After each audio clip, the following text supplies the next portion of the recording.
kita mulai ya. Kita mulai.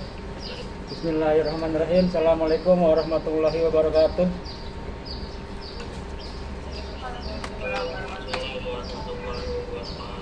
Ya, terima kasih bagi kalian semua yang sudah ikut gabung di sini. Nah, kali ini saya masih berbicara tentang sebuah cerita yang ada kaitannya dengan siapa? Cerita-cerita yang pernah saya sampaikan berkaitan dengan siapa? Dengan Abu Nawas ya. Judulnya kali ini adalah tentang judul kisahnya berkaitan dengan pintu akhirat. Pintu akhirat, kamu mungkin tahu ya pintu akhirat atau akhirat itu artinya apa ya? Kalau kamu belajar agama, akhirat itu pasti kamu udah tahu. Nah, pintu akhirat yang diceritakan sama kisahnya Abu Nawas ini berkaitan dengan perdebatan antara Raja Khalifah Harun al-Rasyid dengan Abu Nawas. Ceritanya seperti ini. Hari tidak seperti biasanya, raja itu, baginda raja itu melakukan penyamaran menjadi rakyat biasa. Dia menyamar menjadi rakyat biasa karena dia ingin tahu seperti apa sih kehidupan di perkampungan ya, kehidupan di masyarakat umum seperti apa. Dia menyamar bukan sebagai raja, jadi dia menyamar hanya sebagai rakyat jelata dengan pakaian yang sangat sederhana. Jadi seolah-olah dia seperti penduduk atau masyarakat yang tidak punya apa-apa. Nah, penyamarannya itu tidak diketahui oleh siapapun. Dia menyamar tidak diketahui oleh siapapun, termasuk istrinya. Istrinya pun tidak tahu kalau dia menyamar sebagai rakyat. Ya, apalagi centeng-centengnya atau bodyguard-bodyguardnya sama sekali tidak tahu. Dia nyelonong begitu saja keluar dari kerajaan dengan pakaian yang seadanya, lalu ke kampung-kampung untuk melihat kondisi kampung yang dipimpinnya itu seperti apa sih kehidupan sehari-harinya. Karena yang selama ini dia rasakan, dia selalu berada di istana gitu ya, berada di istana. Dia tidak tahu apa sebagaimana kehidupan rakyatnya, susah, senang atau bagaimana. Nah, kali ini dia telusuri kampung-kampungnya. Di tengah perjalanan, ingat, di tengah perjalanan dia itu melihat sekumpulan orang ya, di situ berkumpul sedang apa ya kira-kira. Dia berpikir, bertanya dalam dirinya sendiri, lah kok ini banyak orang, katanya gitu ya, kok banyak orang di sini, ada apa ya. Akhirnya samperin lah, ibaratnya disamperin tempat tersebut. Terus dia melihat ada seseorang yang baru masuk di situ, dan bertanya kepada pemimpin kerumunan tersebut. Apa yang sebetulnya terjadi di situ? Ternyata di situ ada sebuah pengajian yang disampaikan oleh seorang ulama, oleh kiai gitu ya. Kalau sekarang itu kiai, pengajian namanya kuliah. Mungkin di situ kalau dahulu kan tempat belajar itu tidak harus di sekolah, tidak harus di madrasah, tidak harus di tempat-tempat resmi ya. Jadi di perkampungan pun, di tempat umum pun mereka bisa melakukan pembelajaran. Nah, di situ seorang kiai menyampaikan materi tentang alam tadi, yaitu alam apa tadi? Alam akhirat atau alam barzah ya, alam barzah. Kamu tahu kan alam barzah? Alam barzah itu adalah alam yang ada ketika dunia ini sudah hancur ya. Ketika dunia ini sudah hancur, sudah kiamat, nah ada alam yang berikutnya, yaitu alam barzah ya, alam akhirat. Kan alam itu terdiri dari berbagai jenis, berbagai tahapan ya. Yang pertama, kamu berada sebelum lahir tuh berada di alam kandungan ibu ya. Yang kedua, kamu berada di alam dunia. Yang ketiga, kamu nanti akan berada di alam kubur. Nah, yang keempat, kamu nanti berada di alam akhirat ya, berada di alam akhirat. Nah, yang dibicarakan oleh ulama tadi ini berbicara tentang alam akhirat, sehingga ada masyarakat yang bertanya yang kira-kira jawabannya itu sulit untuk dijelaskan dengan kehidupan nyata. Apa yang ditanyakan oleh orang tersebut? Begini yang ditanyakannya. Tapi sebelum saya ceritakan apa yang ditanyakannya, kita ikuti dulu yang mau lewat ini ya. Itu ada yang mau lewat tuh. Begini kata orang tersebut, kita lanjut ya, karena yang lewat sudah berlalu. Pertanyaan orang itu adalah, kami menyaksikan orang kafir pada suatu waktu dan mengintip kuburnya, tetapi kami tidak mendengar mereka berteriak dan tidak pula melihat penyiksaan yang katanya sedang dialaminya. Itu pertanyaannya. Maka bagaimana membenarkan suatu yang tidak sesuai dengan yang dilihat mata? Pertanyaannya agak sedikit panjang ya. Dan agak rumit untuk dijawab karena itu berkaitan dengan alam yang belum ditempati, yaitu alam nanti. Dan yang ditanyakan adalah alam kubur. Nah, yang ditanyakan ini adalah dia mengintip ya kepada kuburan yang isinya adalah kuburan orang kafir. Katanya di situ ada penyiksaan, tapi dia tidak melihat, tidak mendengar penyiksaan tersebut. Bagaimana kenyataannya jika katanya orang yang sudah meninggal di kubur itu akan ada siksa, tapi kok dia tidak bisa mendengar, tidak bisa melihat di kuburan orang tersebut? Nah, itu bagaimana? Nah, terus ulama tersebut berdiam sesaat, dan tibalah ulama itu memberikan jawaban, tapi jawabannya agak sedikit panjang. Seperti ini jawabannya nih ya. Ulama itu sebetulnya sedang berpikir bagaimana cara menyampaikan, bagaimana cara mengeluarkan kata-kata yang pas untuk orang itu. Lalu dia berkata, untuk mengetahui yang demikian itu harus dengan panca indera yang lain. Katanya ya, kata ulama itu, untuk mengetahui hal itu kita harus punya panca indera yang lain, yaitu panca indera yang keenam. Kalau panca indera yang 5 kan itu orang semua pada tahu ya, pada memiliki indera yang 5 tersebut. Ada yang tahu nggak panca indera itu apa aja sih? Panca indera itu apa saja sih? Kan panca indera ada 5 ya. Ada yang tahu panca indera itu apa aja? Saya tes nih sekarang sambil mengingatkan pelajaran apa ya? Pelajaran IPA ya kalau panca indera ya. Rizky Kusuma, panca indera yang pertama apa, Riz? Mata. Yang kedua, Septi, panca indera yang kedua? Septi. Oke, udah 2. Yang ketiga, Septi dengar suara saya. Panca indera yang ketiga. Septi dengar suara saya tidak? Rifat dengar suara saya? Ya, apa yang ketiga? Panca indera yang ketiga, Septi? Hah? Apa? Nggak kedengeran? Suaranya putus. Rifat dengar suara saya? Gangguan jaring apa? Menurut kamu apalagi yang belum disebutkan panca indera itu?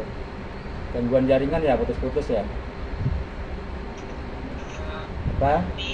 Ya, udah satu aja, yang lain nanti nggak kebagian. Reva, apa panca indera yang belum disebutkan?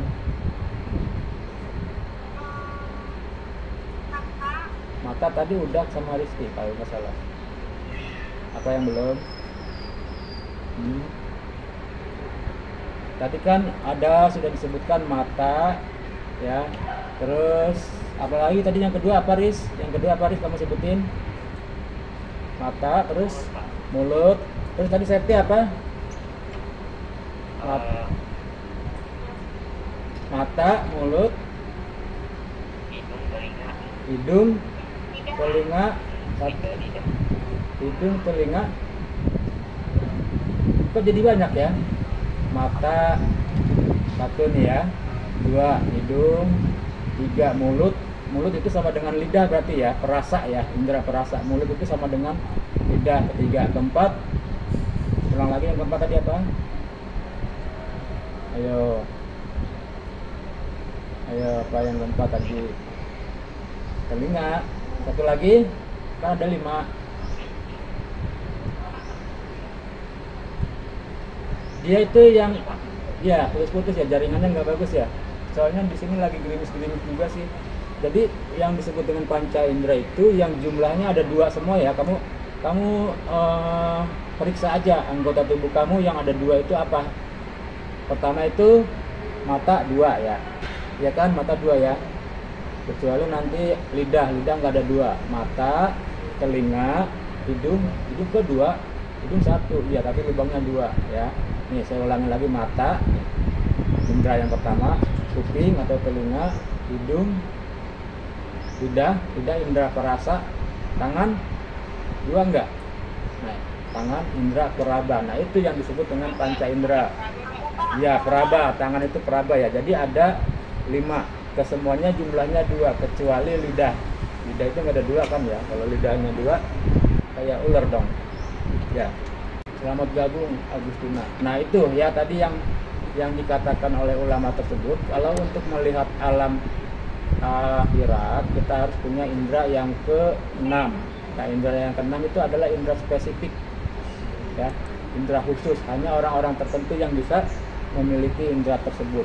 Nah, lanjutannya bagaimana?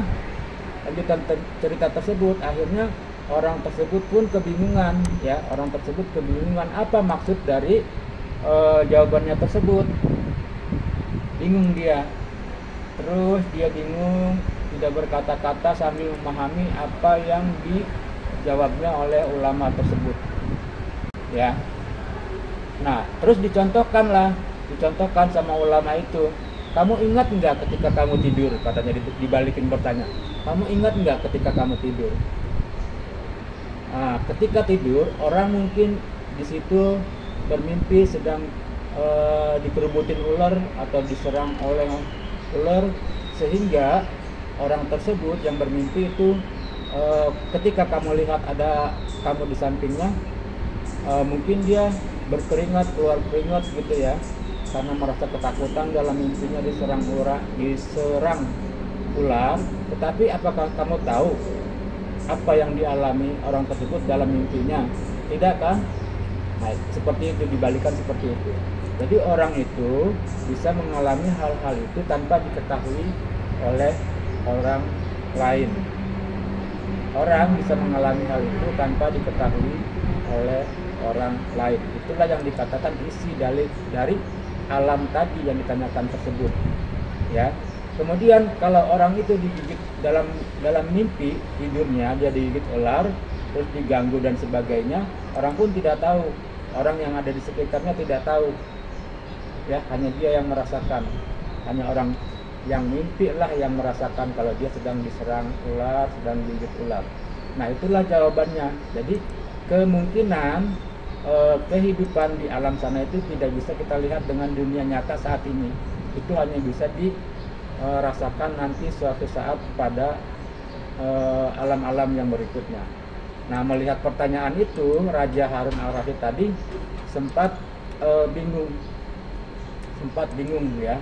Terus dikatakan juga bahwa di dalam alam akhirat itu nanti kebanyakan orang itu merasa tidak mempunyai apa-apa, dan di dalam akhirat itu, hanya mahkota lah yang indah, yang katanya terbuat dari kalau mahkota di dunia kan kita tahu ya terbuatnya dari apa, tapi kalau mahkota di akhirat itu pokoknya tidak bisa digambarkan. Nah, dengan demikian setelah mendengar jawaban tersebut, Raja Harun al-Rasyid segera pulang buru-buru pulang ke kerajaan dan langsung menemui ajudannya untuk memanggil Abu Nawas. Nah, sekali lagi-lagi yang dipanggil sama raja tersebut adalah Abu Nawas. Untuk apa Abu Nawas dipanggil ke kerajaan? Kira-kira menurut kamu untuk apa Abu Nawas dipanggil ke kerajaan? Ada yang tahu gambarannya seperti apa kira-kira?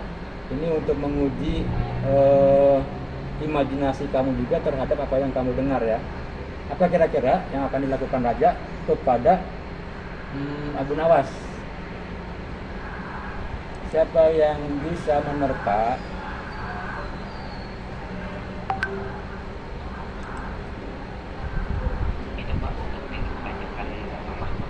Iya, jadi berkaitan dengan mahkota yang tadi ada diceritakan oleh ulama tadi itu, di akhirat itu mahkotanya terbuat dari cahaya ya. Kamu bayangkan kalau mahkota terbuat dari cahaya, indahnya minta ampun tuh ya, indahnya bukan main. Dan itu adalah perhiasan yang paling mewah di akhirat. Nah, saking indahnya, maka satu mahkota itu jauh lebih bagus dari dunia dan isinya. Coba kamu bayangkan, dunia dan isinya itu kalah keindahannya dengan mahkota yang terbuat dari cahaya tadi. Tapi itu adanya di alam akhirat ya. Tidak ada orang yang bisa memiliki saat ini. Nah, berikutnya ketika Abu Nawas sudah berada di kerajaan ya, karena dia dipanggil sama raja,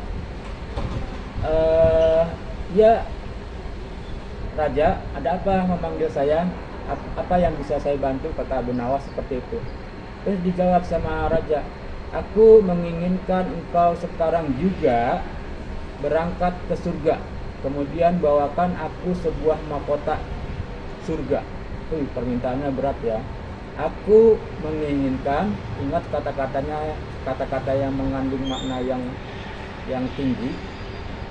Aku menginginkan engkau sekarang juga berangkat ke surga, kemudian bawakan aku sebuah mahkota surga yang katanya tercipta dari cahaya. Apakah engkau sanggup, Abu Nawas? Dibilang gitu sama raja. Sanggup enggak engkau? Dibilang gitu kan, ditanya berkali-kali. Kamu sanggup enggak?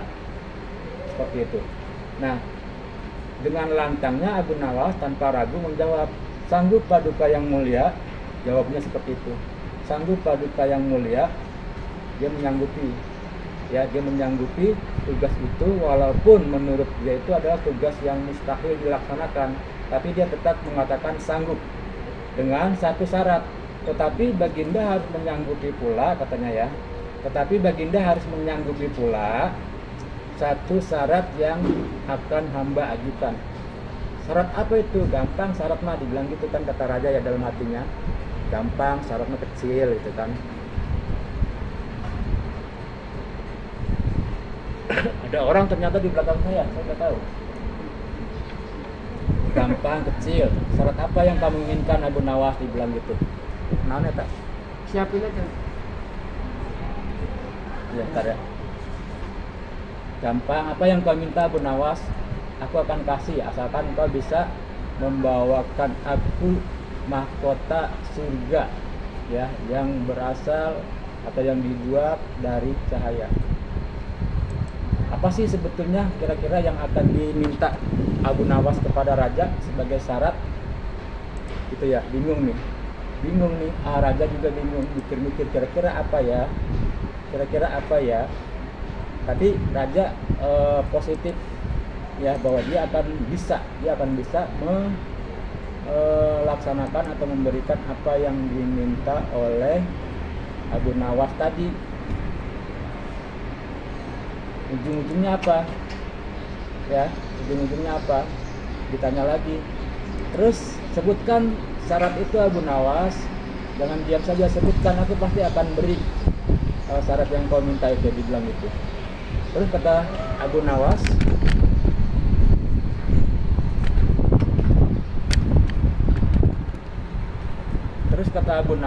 dengan lantang juga dia menjawab, hamba mohon Baginda menyediakan pintunya. Hamba mohon Baginda menyediakan pintunya agar hamba bisa memasukinya. Pintu, katanya gitu ya. Tanya, penasaran kok cuma pintu sih? Pintu apa? Tanya Baginda. Dia belum mengerti. Terus dijawab dengan lantang juga sama Abu Nawas, pintu alam akhirat Baginda. Jawabnya, terbelalaklah mata raja mendengar syarat itu. Pintu alam akhirat, Baginda.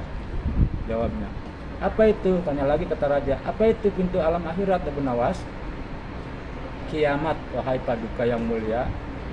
Nah, kagetlah di situ ketika mendengar jawaban dari Abu Nawas, dikatakan kiamat, wahai Paduka. Jadi pintu yang dimaksud oleh Abu Nawas untuk memasuki alam akhirat itu adalah kiamat.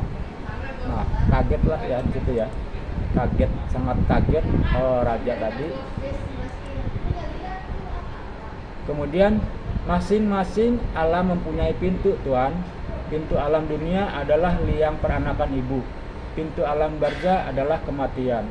Dan pintu alam akhirat adalah kiamat. Dijelaskan kembali sama Abu Nawas. Surga berada di alam akhirat, Raja. Sekali lagi dia berkata, surga berada di alam akhirat, Raja. Bila Baginda masih tetap menghendaki hamba mengambilkan sebuah mahkota di surga, maka dunia harus kiamat dulu, Paduka. Dijelaskan panjang lebar ya oleh Abu Nawas. Kemudian jelasan dari Abu Nawas tadi, mendengar jawaban dari Abu Nawas tadi, Harun ar-Rasyid itu tidak berkata sedikit pun, tidak berkata satu kata pun. Dia hanya membisu ya.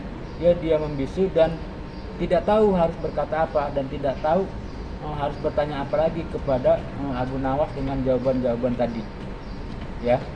Nah, sampai sekian lama, sekian detik, sekian menit, tetap saja Baginda tidak mengeluarkan kata-kata, tetap membisu, dan Abu Nawas pun membisu juga. Jadi sama-sama membisu, ya, sama-sama membisu. Abu Nawas membisu, raja membisu, semuanya pengawal yang ada di situ pun membisu. Jadi seolah-olah di ruangan itu sangat sepi, banyak orang, tapi tidak ada kata sedikit pun ya. Dan beliau semuanya berdiam dengan 1000 bahasa. Sejenak kemudian, ya beberapa menit kemudian, Abu Nawas itu mohon diri. Ya, sejenak kemudian Abu Nawas mohon diri karena Abu Nawas sudah tahu jawabannya. Jawaban apa yang akan disampaikan sama raja, Abu Nawas sudah tahu, maka dia pamit. Ya sudahlah Baginda, kalau seperti itu saya pamit saja, katanya, saya mau pulang. Ya sudah, kucuk-kucuk Abu Nawas pulang. Dalam keadaan terdiam, Abu Nawas pamit pulang. Jadi di situ raja sudah tidak bisa berkutik, nggak bisa menyangkal lagi, tidak bisa memberikan pertanyaan lagi karena udah mentok.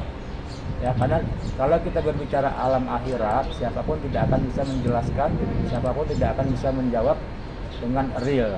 Karena dunia tersebut, alam tersebut adalah alam yang belum dialami oleh siapapun, terutama yang masih hidup, ya. Karena alam akhirat itu akan ada, akan berlaku, akan bisa dilihat, akan bisa dirasakan setelah adanya kiamat. Tadi dibilang kata Abu Nawas, hanya bisa dilihat, hanya bisa diketahui setelah kiamat. Nah, sementara sekarang kan belum kiamat, jadi nggak bisa ya. Itu ya, inti dari cerita kali ini adalah itu. Ya, di dalam cerita itu apa yang sudah kamu dapati nanti dijawab ya dengan pertanyaan sebagai berikut. Pertanyaannya yang pertama, apa itu alam akhirat? Apa itu alam akhirat? Udah? Yang kedua, apa yang ditanya seseorang kepada ulama dalam pengajian tadi, dalam kuliah tadi, apa yang ditanya seseorang kepada ulama? Yang ketiga, bagaimana sikap raja mendengar pertanyaan itu? Yang keempat, ada 5 soal ya. Yang keempat, apa yang diminta raja kepada Abu Nawas? Dan yang terakhir, kelima, bagaimana jawaban Abu Nawas terhadap pertanyaan raja? Bagaimana jawaban Abu Nawas terhadap pertanyaan raja? Udah, itu saja, paham ya anak-anak ya, itu yang bisa saya sampaikan. Terima kasih. Assalamualaikum warahmatullahi wabarakatuh.